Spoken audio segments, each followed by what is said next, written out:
Connecting to your heart is not new agey, hippy dippy nonsense. This is something that's very practical and very real. It's something that you can do in your own life, and you can do it completely through present moment awareness and your own direct observation. And I'm going to be telling you exactly how to do that in this video. So connecting with your heart is extremely important. And what's also very important is learning how you disconnect from your own heart and some of the things that cause that. Before I tell you how to connect to your heart, I'm going to be explaining to you some things that get you out of it. So the first point I have is judgment and hatred for other living creatures. When you're interacting with any other living creature, if you wish it harm, if you attack it, even verbally, mentally, emotionally, physically, there's going to be a sense of numbness, contraction, and just disconnection from this area in your body, from your chest region, from your actual heart region. It's very physiological. It's very direct and in your body. It's not like a concept of like I'm getting into my heart. It's very physiological. Like, is there awareness and a sense of connectedness to your heart region, or is it kind of numb, tight, contracted? Another good point I have here is attachment to power over other people, trying to get status over them, leverage, control. This is another good way to disconnect you from the heart space, as well as emotional pain and fear. Another good one is lack of self-awareness and attachment to getting what you want out of others. So let's say you're in an intimate relationship and someone's giving you a lot of what you want, and then maybe they pull back a little bit, or they just can't give you the exact thing you want when you want it for whatever reason, right? It's very common for people to get kind of reactive and to really close their hearts and maybe lash out a little bit when they don't get what they want from other people. And an intimate relationship is probably the best place to notice this, but just notice how you do a lot of these 5 things. Notice that you do, in fact, have a bit of an attachment to getting what you want out of other people. And if other people don't fulfill your needs, right? If other people don't do what you want, you might want to attack them emotionally, verbally, mentally, hopefully not physically, hopefully not any of them, but especially physically. You might judge them.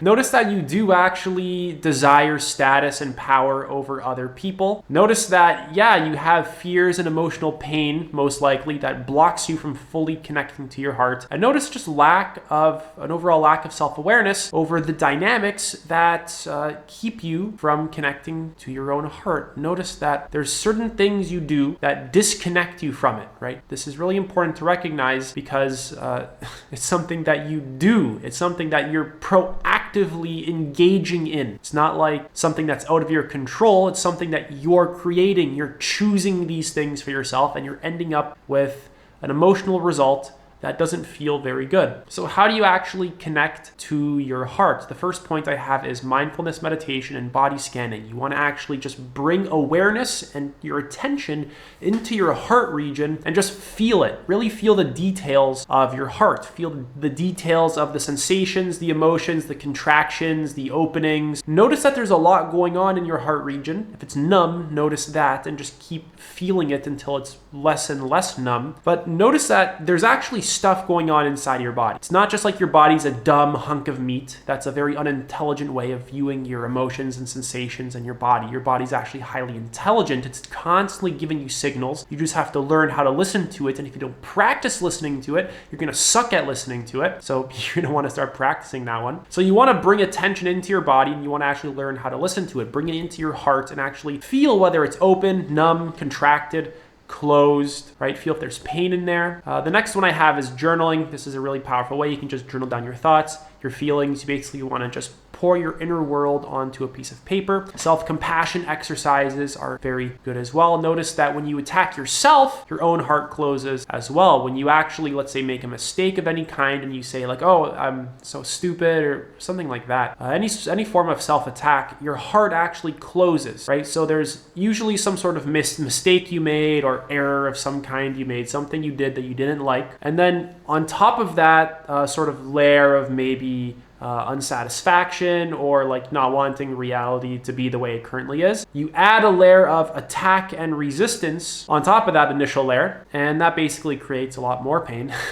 And yeah, basically learning how to actually have compassion for yourself helps open up your heart too. Like when your body aches, for example, if you have a knee pain, what do you think? Do you think like oh, my stupid knee? Or do you actually have compassion for your knee? Do you have compassion for your own pain, right? Notice the difference in the approach. Notice if you even have a block towards the idea, not even actually doing it, just the idea of having compassion for your knee when it's in pain. Notice if you think that's silly or dumb, right? This is most likely because you're disconnected from your heart. Next, I have letting go of control over others, letting people be the way they are, letting people think the way they do, letting people act the way they do. This is a powerful way to open up your heart, trying to control them and change them and manipulate them to serve you basically and do the exact things that you want all the time. Yeah, that's not really going to be very effective for opening up your heart. You're going to want to learn how to actually love people just based off how they actually are and who they actually are. And you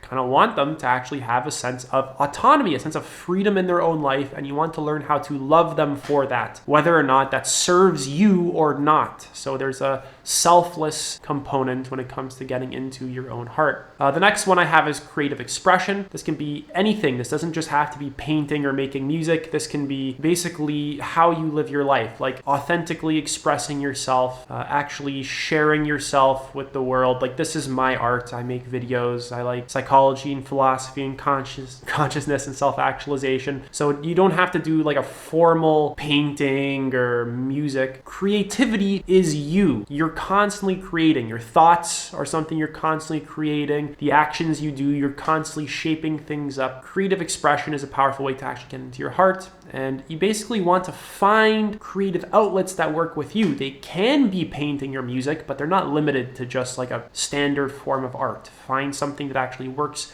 well with you and actually connects you to yourself rather than disconnects you and disassociates you from yourself. Next, I have spend time in nature. This is really powerful. Basically go into a forest, a field, waterfall, lake, pond, anything and anything. And you kind of just want to do absolutely nothing. Like you can go for a walk or you can sit down, but you kind of just want to be in that environment and just connect to that environment. There's no real goal. There's nothing to get out of it. There's nothing to extract for my own personal value. It's a matter of just going there and just appreciating the present moment. This is a good way to get into your heart, of course. So the next one is mindful breathing. Breathe into your gut. Don't breathe very shallow into your chest. Actually breathe deeply into your gut and allow it to be a full breath. This is just a good way to actually ground yourself. It helps to open you up to the present. There's an element of being in the present moment and connecting with your heart. These two kind of just work synergistically. If you're very disconnected from the present moment, you're not really going to be very in your heart. Next is a gratitude practice. Saying grace before meals is a very good one. You don't have to be a Christian to give gratitude before you eat food. Grace before meals is just a very interesting prayer because it's just gratitude practice in the Christian tradition. And a lot of people give gratitude before they eat, especially if you're eating some kind of animal. That animal just laid down its life for you. Even fruits, vegetables, nuts, things like this. There's living cells and organisms that make up food, right? And they're all dying for you, right? Can you open up your heart to that?